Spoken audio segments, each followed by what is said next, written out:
What's going on, guys? Thanks for stopping by my channel. In today's video we're going to be learning how to type text around a circle. Now we're going to start with kind of like a base logo, like an illustration that I just drew up really quickly in Illustrator. I'm not going to get into how to make the illustration itself because that's not what this tutorial is about. But if you're interested in that, feel free to leave a comment below and maybe I'll make a video about making the actual illustration too.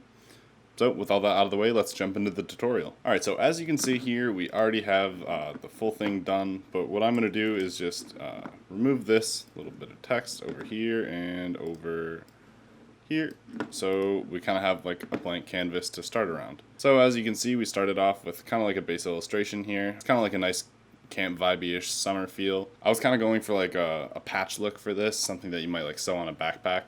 So I added like a stitch line around the outside of the circle, and yeah, like I said, just kind of going for like a general summery camp vibey look. That way we have something to kind of like spice up our design and, you know, make something that looks nice. So we'll start off by actually just creating an ellipse. So what you need to do here is hold shift to make sure that it maintains a perfect circle size, because obviously our patch is in a circle.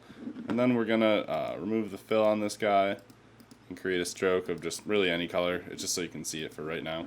So now that we have our ellipse drawn, we're gonna need to type some text, obviously. So to type on a path, what we're gonna do is head over to the type tool and select the type on a path tool. You're gonna need to click and hold to bring up that sub menu. And once we have our type on a path tool selected, all we have to do is click on this outer path. So for the top, our text is gonna be let's go camping, or sorry, just let's go. So I'm going to do this caps, but you can do obviously whatever you want. So you'll notice that this is over to the right a little bit. What we need to do is obviously center it, on the circle. And then what we want obviously is for this text to be on the same path as that outer circle that we have, the little pieces of the outer circle. So what we'll do is actually click on this text.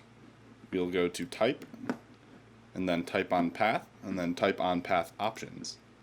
So you'll want to check preview so you can see kind of what you're doing. And then instead of aligning the path to the baseline of the text, we're going to align the text to the center. So we'll just click center, and that'll give us that look that we want, instead of locking the path to obviously the baseline of the text. It's going to go directly through the center of it. And now that we have that, we're all good with that top row of text. So now we need to create the bottom layer of text as well. So what we'll do is actually just copy this by alt-clicking and dragging. We are good to flip it to the bottom.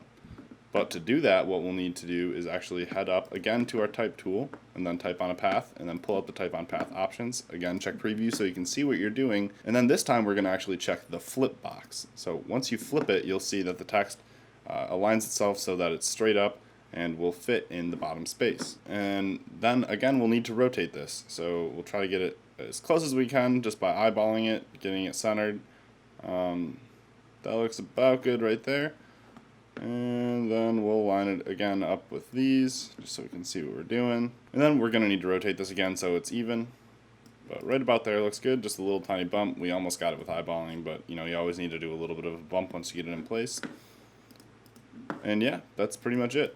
That's how you type text on a circle. So if you guys enjoyed this video, it would be awesome if you'd leave a like below for the YouTube algorithm. That seriously helps out the channel. And if you're interested in more content like this, it would be awesome if you'd subscribe to the channel and possibly even turn on notification bells to get notified when I create a new video. If you have any questions about this tutorial, feel free to leave them in the comments below. I'm super responsive on YouTube and can usually get back to people within a few hours.